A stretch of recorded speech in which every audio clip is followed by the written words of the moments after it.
meus queridos amigos, é um prazer estar com vocês mais uma vez para esse nosso Café com Luz. Nosso momento de conversar de maneira bem descontraída sobre os assuntos que tangem a nossa essencialidade espiritual, tomando um cafezinho, batendo o dedinho de prosa, chamando sempre um convidado que pode ajudar você a estar aqui nessa mesa com a gente para participar desse recorte gostoso. E hoje, para nossa satisfação, nós temos aqui o nosso irmão Jorge Godinho. Ô Jorge, Tudo bem, Maurício?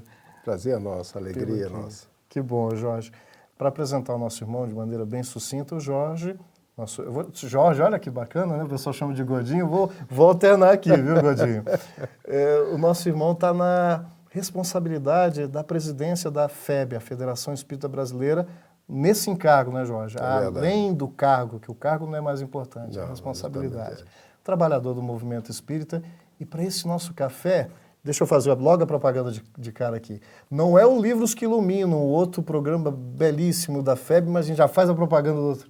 Mas nós vamos usar aqui o Brasil, Coração do Mundo, Pátria do Evangelho. Aqui a nova edição, com a capinha. Eu estou aqui com a minha antiga, quem tem aqui toda marcadinha para a gente estudar. Isso vai ser o nosso pano de fundo da conversa. Vamos começar provocando, Godinho. O Brasil, ao longo da história e nos dias atuais, será que não há um paradoxo, Humberto de Campos, através de Francisco Cândido Xavier, dizer que o Brasil é o coração do mundo? É uma atitude arrogante? É compatível com os problemas que nós vivenciamos coletivamente? Nos ajude aí, a gente tem aqui o livro para nos ajudar também. No nosso entendimento, é compatível. Primeiro porque a escrita e o planejamento espiritual, o tempo do plano espiritual é diferente do nosso. Então, quando Humberto de Campos escreveu esta obra, ele não circunscreveu-se a um período curto de tempo ou a um espaço de tempo como nós estamos vivendo nos dias de hoje. Nossa apreensão é limitada. Exatamente. Mesmo. Se nós formos raciocinar com a obra que tem uma visão de futuro, aonde foi extraído do plano espiritual as informações que a história registrada por todos nós lá se encontram, e com uma visão de futuro que não perpassa 100, 200, 300 anos, mas muito mais do que isso, por isso que eu afirmo que o tempo do céu é diferente do nosso tempo, aí no momento que nós estamos no percurso e analisamos uma faixa desse tempo, muito pequenina, e em cima dela nós extrapolamos para analisar uma visão de futuro, eu vejo que nós temos que repensar. Então, a obra em si, o que aí está dito na realidade, ela tem essa visão de um futuro para o nosso país. Os dias de hoje faz parte de uma corrida. Eu posso até dizer que quem está correndo 45 quilômetros, lá no 40º quilômetro, no 30º, pode ter momentos de desistência ou achar que não vai chegar aos 45 quilômetros. Mas então, se a visão é lá, ele perpassa por aquilo e consegue ultrapassar as dificuldades que naquele momento parecia que não chegaria lá no final. Que bom que você colocou a noção de tempo, porque dentro de um contexto que nos assimila por características gerais, a gente pode estar vivendo, mesmo num mundo conturbado, momentos de paz.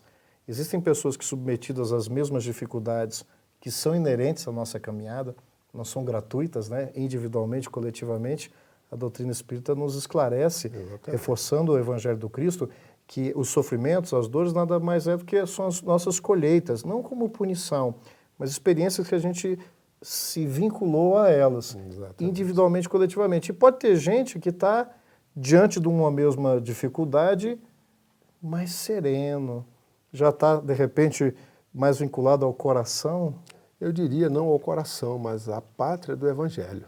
Olha. Porque o Evangelho é que é a boa notícia. A boa notícia que Jesus nos deu foi: a minha paz vos dou, não a dou como o mundo a dá.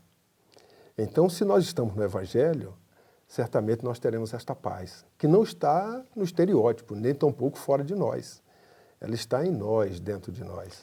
Então faz sentido não ser paradoxal o título, até porque seria paradoxal o governador do planeta, o ser mais evoluído que esteve presente conosco, que foi Jesus, que em tese seria o maior, ter tido uma aparente derrota aos olhos de muitos na humanidade, Isso. na mesma ótica, e apesar de todo o sofrimento aparente, ele estava em paz. Exatamente. Ele estava em paz consigo porque ele tinha dentro de si a confiança no Pai. É bom lembrar disso e de Jesus, porque em um determinado momento ele fez uma afirmação: eu e o Pai somos um. E os homens não entenderam, achando que né? ele era Deus, mas jamais ele deixou de exaltar a figura do Pai, que era maior do que a dele. Mas quando ele assim afirmou, ele queria dizer: o meu pensamento e o pensamento do Pai é o mesmo. O nível de integração com a presença divina. Em outras palavras, é por isso que eu estou aqui, não para trazer as minhas ideias, mas trazer o pensamento do Pai. Eu estou trazendo uma boa notícia, eu estou trazendo o Evangelho, que à época a boa notícia era o Evangelho, o nome que permanece até os dias de hoje. Então ele veio trazer a expressão do pensamento do Pai, que ele pôde, como ninguém, vivenciar estas expressões do pensamento do Pai através das leis divinas, como jamais ninguém vivenciou nem vivenciará, até que chegue ao seu nível espiritual. Interessante que esse evangelho que Jesus trouxe, ele extrapola o registro que nem ele mesmo fez, foram os discípulos, né? O evangelho que ele trouxe foi, claro, se utilizou da palavra, mas você usou uma palavra muito importante, ele vivenciou a relação amorosa. Exatamente. Que, ao mesmo tempo que regulava essa relação, aproximava desse Deus que nunca deixou de estar ausente. Exatamente. Nós é que, por livre vontade, nos afastamos em determinados momentos da presença divina, aí os sofrimentos de toda ordem. Esse raciocínio é cabível. É cabível, é correto, porque faz parte da própria lei divina, né? A lei divina, ela jamais, ela interfere ou ela violenta a consciência da criatura.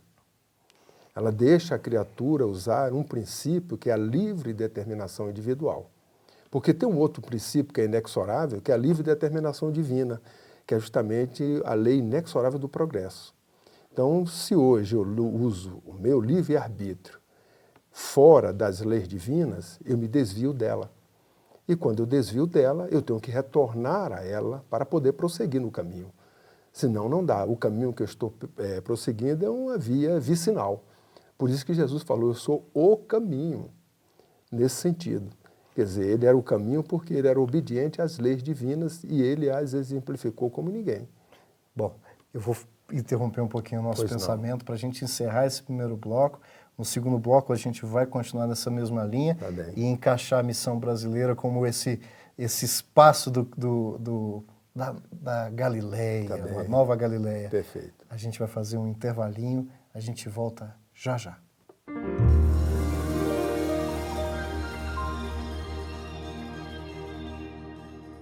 Essa questão de Satanás com um tridente, com fogo, tudo isso foi criação do homem, dos concílios, da igreja, para amedrontar as pessoas.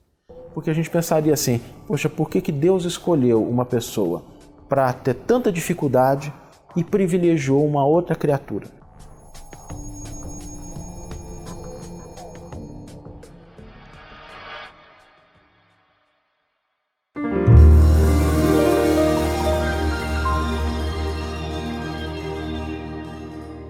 Meus amigos, nós voltamos no nosso pequeno intervalo. A gente está aqui nesse cafezinho gostoso, já tomei um pouquinho, o Godinho também, né? Já, tá bom, hein? Você de casa, bote o seu café, o seu suco e continue aqui nessa nossa conversa sobre o Brasil, sobre a missão evangélica. A gente falou primeiro do evangelho no sentido geral e está falando sobre a questão do coração do mundo. Aí a gente fez aquela provocação inicial, Godinho, que seria uma vaidade nossa. Será que esse livro, Humberto de Campos propõe que o Brasil ia sobrepujar as outras nações? Então é o seguinte, isso significa que seremos uma potência? Qual era o recado que está por trás? É uma potência em que sentido?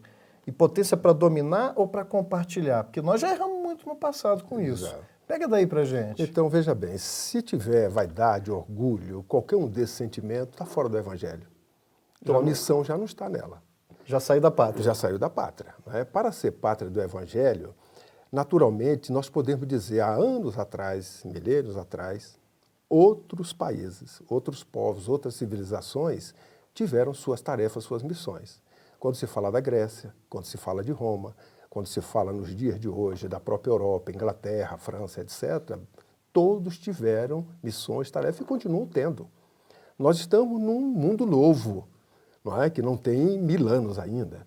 E, naturalmente, também tem suas missões, suas funções. E o Brasil tem este papel de coração do mundo, pátria do Evangelho, porque é uma vontade do Cristo de retirar do palco aonde o seu Evangelho na Palestina é vivenciado na Europa e que ao longo dos milênios a história nos conta que houve diversas alterações no cumprimento do seu Evangelho, ele transplantou para estas terras, terras novas e naturalmente com espíritos também compromissados, voluntários que todos nós somos, para poder aqui implantar este coração do mundo, a pátria do Evangelho. Então, terreno novo, mas como é um transplante da árvore, ela vem a árvore, mas vem todo mundo que estava comprometido com essa árvore, né? Exatamente. A base, porque nós temos entre os espíritos que aqui ainda estão labutando, judeus, os antigos romanos, né? Os nossos irmãos que deturparam. Esses nossos irmãos somos nós, né, que não, entendendo a multiplicidade das existências. Exatamente. Hoje a gente pega e fica criticando os movimentos religiosos do passado. Nós somos os inquisidores do passado. Nós somos aqueles que deturpamos a mensagem do Cristo por uma ótica totalmente desvirtuada. O ego ficou tão doente que nós chegamos ao ponto de nos massacrarmos em torno dessa verdade cristã que você diz que tem que comparecer sem egoísmo, Exatamente. vaidade e poder. Então a missão do Brasil é diferente, as outras são importantes, mas aqui a gente tem que retomar essa pureza do cristianismo. Olha, veja bem, isso está tão no inconsciente profundo que quando Cabral aqui chegou, os portugueses denominaram as terras. Qual o nome? Terra de Santa Cruz, terra de Veracruz. Chegou ao Brasil pela própria condição econômica, né, e das árvores que aqui se encontrava com esse nome. Então você vê que no inconsciente profundo nosso, nós temos este sentimento. O Brasil é fraterno, o Brasil é amoroso, o Brasil é acolhedor. Depois da Primeira e Segunda Guerra, no mundo, qual país que acolheu tanta diversidade, tantos povos quanto o Brasil? Nos dias de hoje, os haitianos aqui, sociedade brasileira acolhendo, africanos e outros tantos que aqui chegam, a nossa própria legislação ela é acolhedora, é fraterna. Desde o primeiro português que aqui chegou degradado, deixado ali nas praias da Bahia, Aqui fala que ele ficou desesperado. Exatamente. Ismael faz o primeiro socorro, né? Que ele ia se jogar no mar. Isso, exatamente.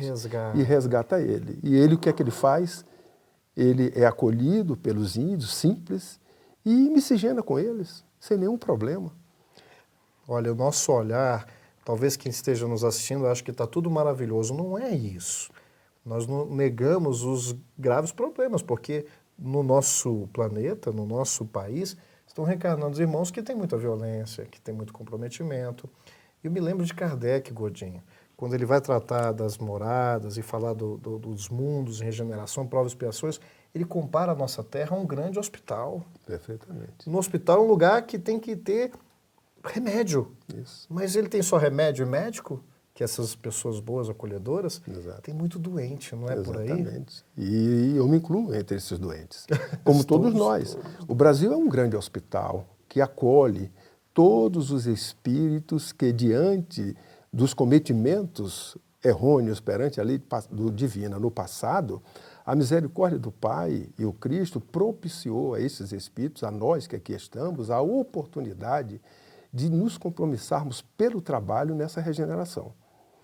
É interessante porque se a gente fizer essa comparação, a gente começa a entender que existe o panorama difícil, mas se o meu olhar estiver tão endurecido na minha compreensão pelo um pessimismo, pela uma falta de luz, porque quando a gente desacredita muito coletivamente as pessoas, o coração dos outros, é um descrédito que eu estou tendo em cima da minha capacidade de amar, de com o meu conhecimento transformar o que é ruim.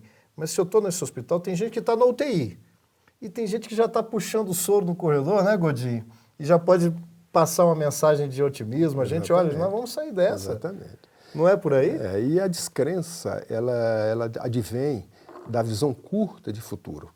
Isso. Quando se tem uma visão mais alongada, por isso que Jesus falou, meu reino não é desse mundo. Quando você extrapola as fronteiras daquilo que é curto, Você trabalha raciocinando com o futuro, que aquilo que você está fazendo hoje nada significa as dificuldades, os problemas, porque você está vivendo momentos de oportunidades. Jamais existe uma transição sem crise. Não existe. Toda mudança traz crise. A gente falou do todo, as partes, o Brasil desempenhando a função. Se a gente for olhar, esse princípio divino, ele está em qualquer situação. No nosso próprio corpo, nós temos vários membros, cada um com a sua grande relevância, cumprindo a função. E quando uma parte desse corpo sofre algum dano, traz dor. Mas o próprio processo de regeneração ou de cura, que é dolorido, ele é benéfico. Então eu posso olhar uma ferida de alguém, uma ferida feia, e se eu olhar o processo belo da inteligência da cicatrização, eu não vejo só a dor do momento, eu vejo uma recuperação que vai trazer o membro restaurado, um osso que quebrou, que fraturou. Esse princípio a gente pode lidar com relação às mazelas emocionais, sentimentais? Por isso que Jesus falou, bem-aventurados os aflitos. Quando ele falou assim, todos nós podemos ficar tranquilos, né? Porque seremos bem-aventurados, todo mundo é aflito. Mas não foi nesse sentido geral que ele falou.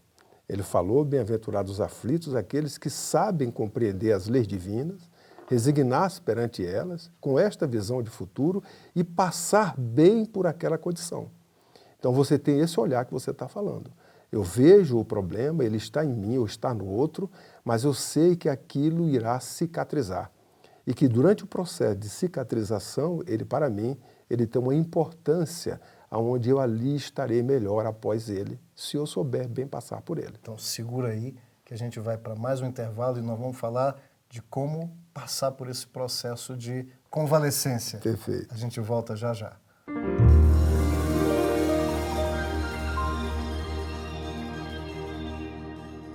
Mas as pessoas precisam criar a ideia do bem e do mal na cabeça delas, sobretudo porque elas querem que o mal esteja lá fora. Porque aí não é responsabilidade delas mudar a si mesmas no mal que elas possuem. Então a figura do Satanás, do demônio, do diabo, eterno, isso não satisfaz mais a mente do homem do século XXI.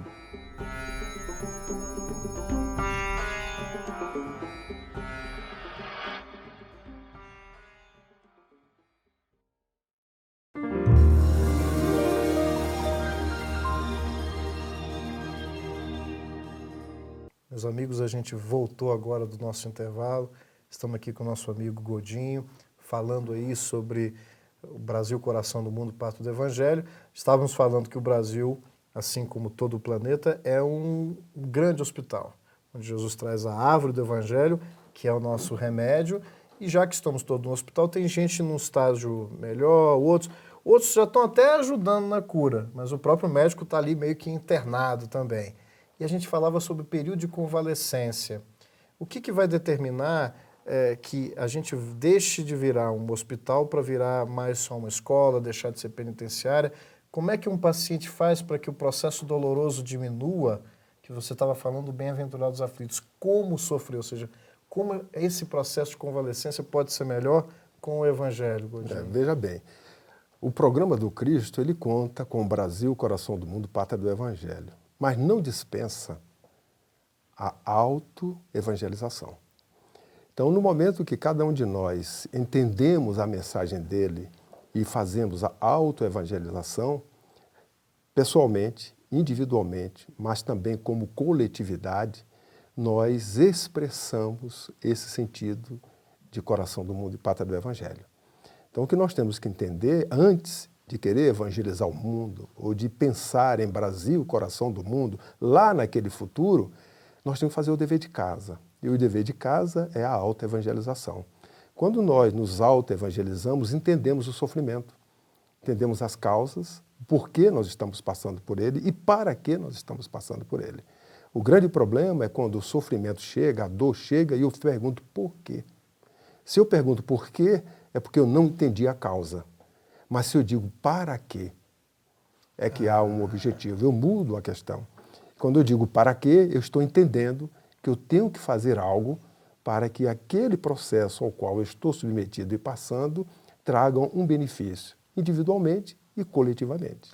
Então, para que a gente saia dos processos dolorosos individuais e coletivos, onde socialmente sofremos as injunções uns dos outros, que herdamos os nossos pepinos, esse processo de auto-evangelização é um processo de auto-iluminação, esclarecimento e análise interna, porque quando o doente não reconhece que ele está doente, ele dá mais trabalho para ele E para os outros. e para os outros.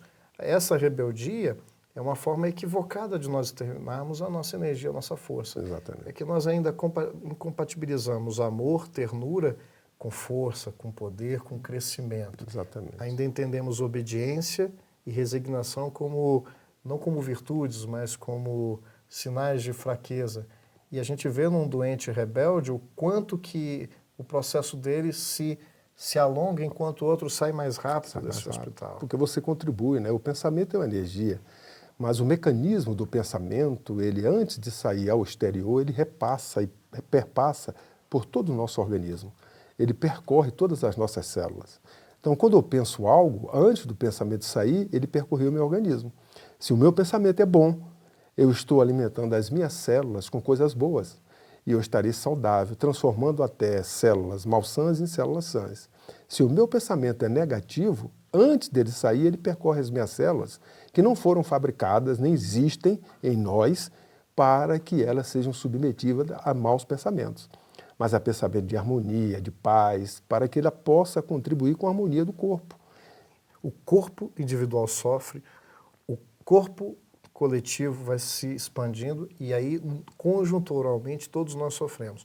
Então, a evangelização não é aquela doutrinação barata, equivocada que nós já fizemos.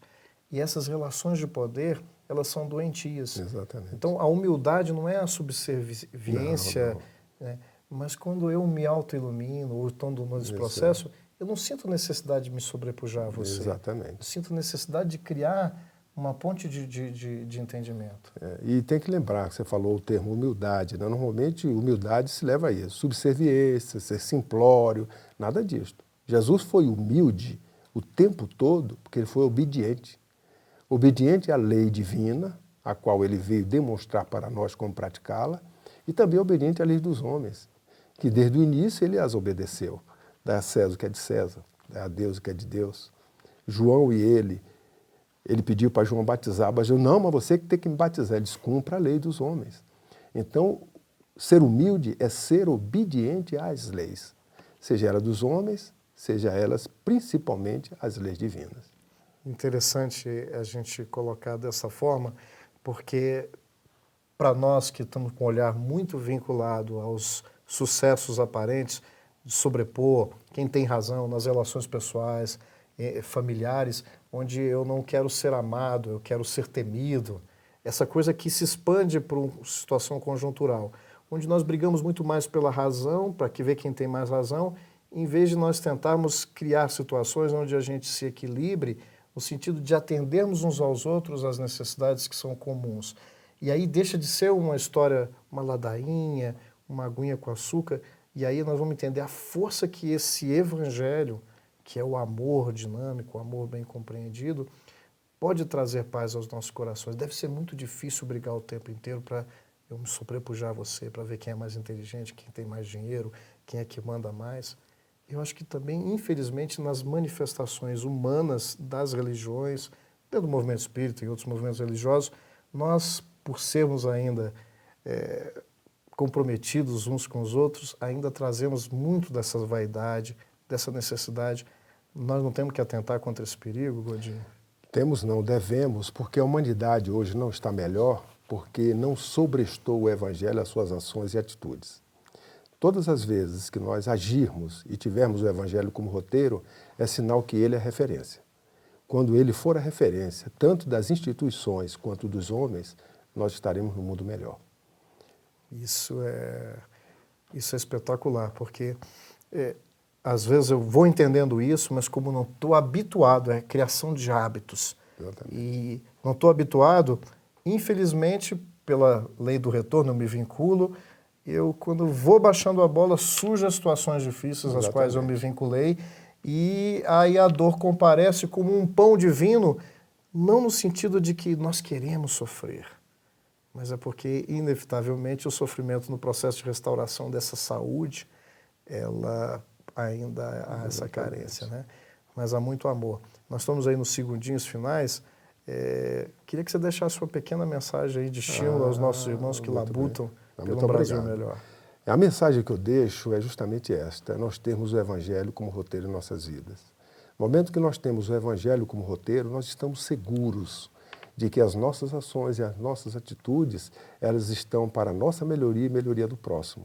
Assim, nós estaremos cumprindo o ensinamento maior que o Cristo nos deixou. Desejar ao outro o que eu quero para nós é a lei áurea.